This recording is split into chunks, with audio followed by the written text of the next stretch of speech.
Falando agora então sobre a oxigenoterapia em si, nós temos dois tipos de tratamento, tá? Dois tipos de sistema. Nós temos o sistema de baixo fluido, onde o oxigênio ele é oferecido de forma suplementar. Então, o paciente ele ainda consegue respirar, porém ele precisa de um aporte, né, de oxigênio e a gente não pode oferecer, né, concentração constante. E a velocidade de fluxo sugerida nesses casos é a de apenas de 1 a 8 litros por minuto, tá? É bem baixinho. E aí a gente tem um outro sistema, que é o sistema de alto fluxo. Esse sistema, então, ele é indicado para pacientes que necessitam de quantidade de oxigênio constante, ou seja, o tempo todo, e uma quantidade, olha só, exata, tá? Fornece uma concentração de oxigênio em fluxo bem maior. Quem determina esse fluxo é o médico, ou então igual ao fluxo inspiratório do paciente, tá?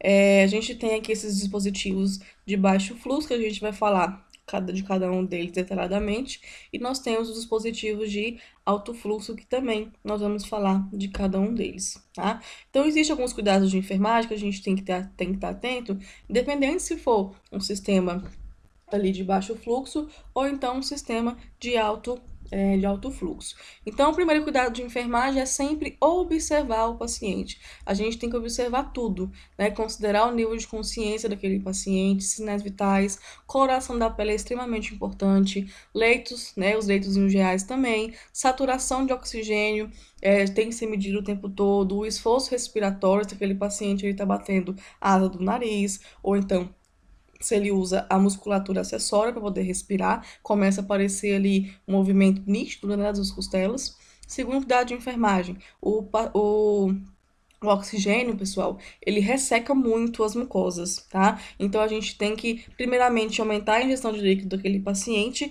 e não pode administrar oxigênio puro, tá? Ele tem que ser umedecido quando ele for administrado. A troca de sistemas de umidificadores, névoas, catéteres nasais tem que ser a cada 24 horas. Não pode permanecer mais que um dia com o paciente. Manter a cabeceira elevada para poder realizar a administração de oxigenoterapia e oferecer o conforto adequado nesse posicionamento. Atentar para sinais de intoxicação, que a gente já falou anteriormente, para o oxigênio.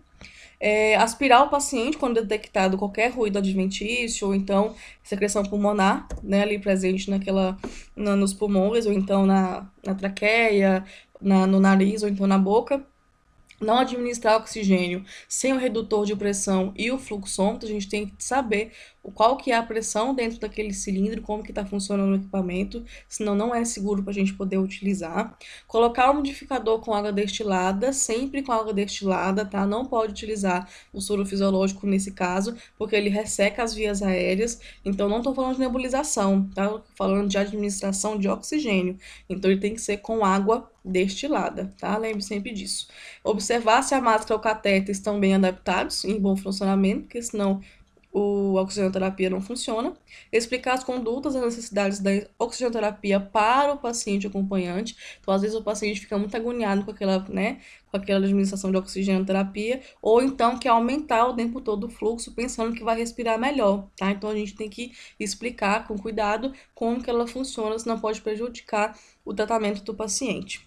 Nós iremos observar e palpar sempre a região do epigástrico, tá? Para poder saber se há uma distensão abdominal, se esse ar não está indo para o estômago, e a gente, ou, né, para a cavidade abdominal, e a gente deve manter sempre todos os materiais utilizados na oxigenoterapia longe de aparelhos elétricos e de fontes de calor, porque ele tem ali um perigo de combustão, tá? Então, o oxigênio, pessoal, ele é um medicamento, tá? Então, ele só pode ser prescrito pelo médico. A enfermagem, ela pode realizar a administração por conta própria em urgência e emergência com métodos não invasivos, máscara, catéter, óculos, né? Se for preconizado ali o início do tratamento com 2 litros por minuto, a gente vai colocar. Prevenir a toxicidade, né, de oxigênio é de função de toda a equipe, observar os sinais e sintomas que o paciente está tendo intoxicação, e minimizar o tempo de exposição e oferta. Quanto menos tempo o paciente precisar do oxigênio, melhor para ele. E iniciar sempre o desmame quanto antes possível. A gente não pode acomodar o paciente ao uso ali ao uso do oxigênio, tá?